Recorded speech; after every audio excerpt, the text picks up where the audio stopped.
I was shocked to discover over the past few years that apparently Hook is quite poorly critically reviewed. On Rotten Tomatoes, I was stunned to see a 29% rotten rating. I kept wondering if I was on the right page, but it's true. Critics don't like Hook. But, kind of like the Star Wars sequel trilogy, one area that pretty much no one can be disappointed by is the John Williams score.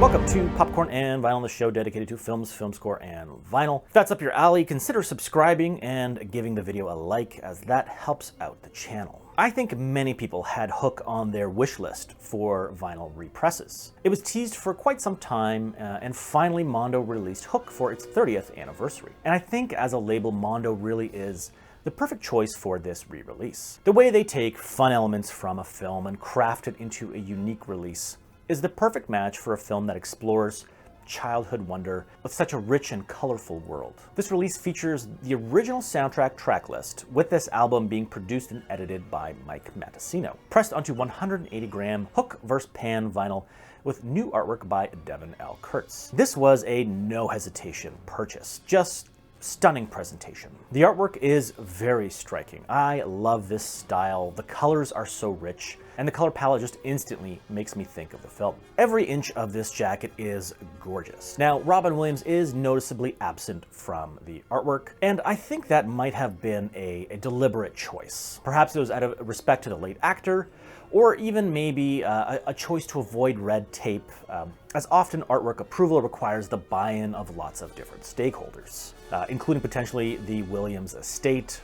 I can't say, but it's very possible that they just didn't want to go there and they wanted an easier approval process. If I had to critique any of the artwork, it would be that the artwork doesn't match the likeness of the original actors, but more so captures the spirit of their character. Almost like when you see that character portrayed at Disney World by another performer. Again, I suspect that was a deliberate choice, as clearly this artist is very skilled. It features a beautiful gatefold depicting a scene of the Lost Boys going to bed in their island treehouse with rope bridges, lanterns.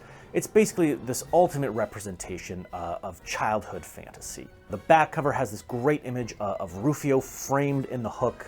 This artwork has the luxury of having some incredible source material to work from and beautifully captures the rich textures of the fabrics, the materials, and detailed sets. The artwork feels so visceral in its detail. The back cover also features the Hook title in a foil finish with a nice track listing and credits. And I like that they put the title on the back. In my Crow review, this is what I was referring to when I mentioned that putting the title on the back and kind of letting the artwork speak for itself sometimes is kind of the best choice and really allows that artwork to shine. I think a nice addition could have been to include some of those foil elements in the highlights of the Hook to really give it that sparkle that we saw in the film, and really allowing that metal hook to stand out from the warmth of the wood and warm fabrics. The art direction continues to shine with this awesome insert featuring Captain Hook's letter.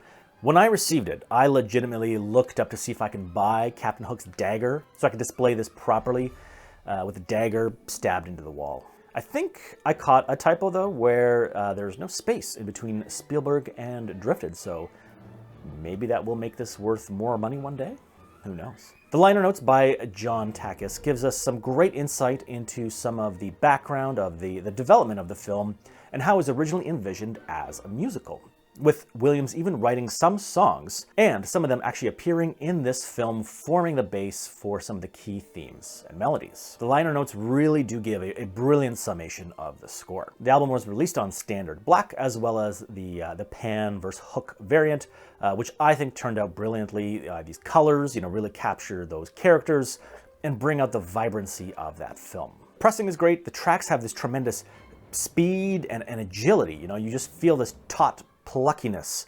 Everything feels so quick yet elegant, but there's also a great weight and depth to the music. The bass hits really hard, and I was surprised by that in the opening tracks. The sound of the vocals has such a great separation from the instruments, and I felt almost at times like I was at a school play. This score showcases how effectively John Williams uses his music for comedy. The score really captures that, and Williams is responsible for so much of the pacing and comedic beats of the film. And I mentioned earlier that agility, with so many of these beats in the film, they have sort of a bounce to them, almost like on your tiptoes. And there's a great theatrical feel to many of these scenes. It feels like a live orchestra playing along to a theater production. Like many film scores, this does some immense emotional heavy lifting for the film. It creates tension and fear for our introduction to Captain Hook. In that first act, he really seems quite frightening. And then I like the contrast with some of the modern jazz, for banding back home. This really feels different than what many would expect from John Williams. It sounds very much like an early 90s family comedy. There are in fact so many notable tracks. Starting from Prologue, we enter this magical pirate world. Hook Napped is an incredible dynamic track that propels the storytelling. The Lost Boys chase might be one of my favorites on this album. It's lighthearted, whimsical, and just fun. It really just keeps the action going. Yeah, but the climax of the film is set to the track The Ultimate War, which probably is my favorite cue on this album. This is where my opinion on the overall score changes based on my mood, with this presentation of the soundtrack being based on the original release, which is a pared-down album. An expanded limited release was released on CD by La La Land Records a few years ago, and it's a stellar release.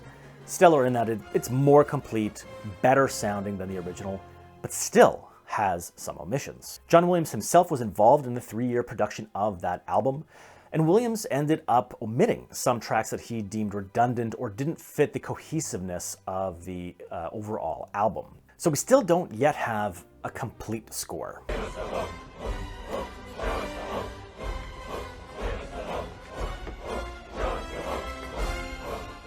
The roller coaster of emotions for Hook fans is present to this day.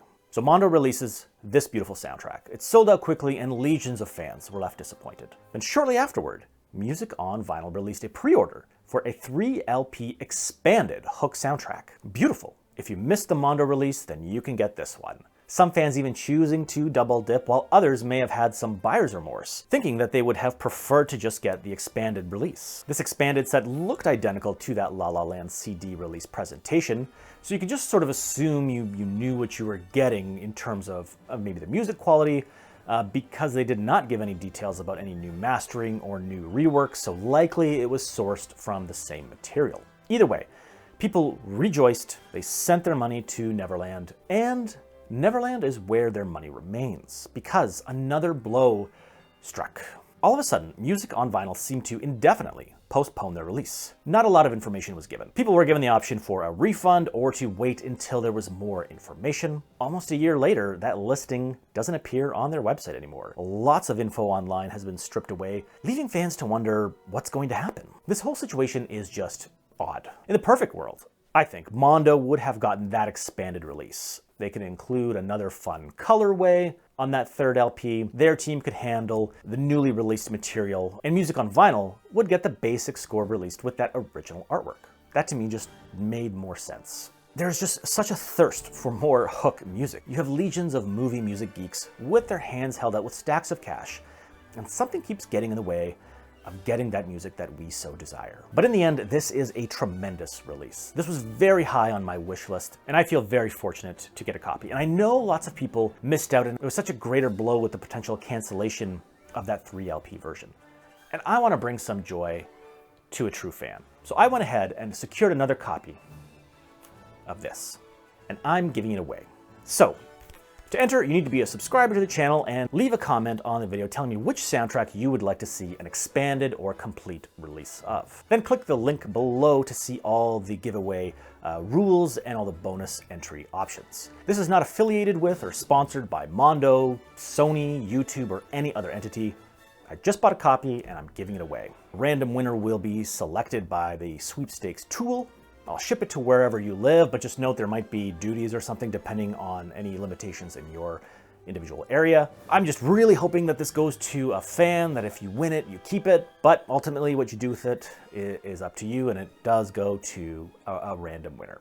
Thanks for checking out the video. Best of luck to the winner. The giveaway will be open for 3 weeks, and then I will announce the winner. So good luck, and we will see you next time.